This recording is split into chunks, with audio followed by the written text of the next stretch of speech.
મનુષ્ય જીવનભર મહેનત કરી પરિશ્રમ કરી અને લક્ષ્મી પ્રાપ્ત કરે અને લક્ષ્મીથી એ જ્યારે પોતાનું ઘર વસાવે છે, પોતાનું ઘર બનાવે છે અને એ ઘરમાં રહ્યા પછી પણ મનુષ્યને વારંવાર નાની મોટી તકલીફો પડતી હોય તો સમજવું કે એ ઘરમાં વાસ્તુદોષ હોઈ શકે છે. નમસ્કાર મિત્રો, હું શાસ્ત્રી દેવ જોશી આપનું આ ચેનલમાં હાર્દિક સ્વાગત કરું છું. સર્વપ્રથમ તો વાસ્તુદોષ શું છે? તો ઘરની બહાર આપણે જ્યારે રહીએ ત્યારે આપણું મન પ્રસન્ન હોય અને એ જ ઘરમાં આવીએ એટલે મન આપણું દુઃખી થાય તો સમજવું એ કંઈક ઘરમાં વાસ્તુદોષ છે.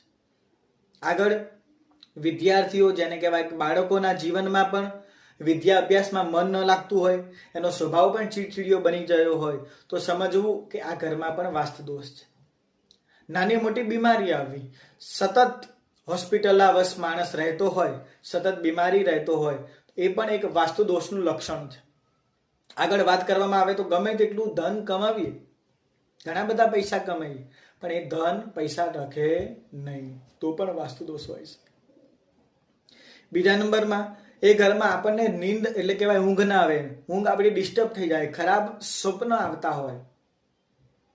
આગળ વાત કરવામાં આવે તો પતિ પત્નીના ઝઘડાનું કારણ પણ ક્યાંક ને ક્યાંક વાસ્તુદોષ હોઈ શકે.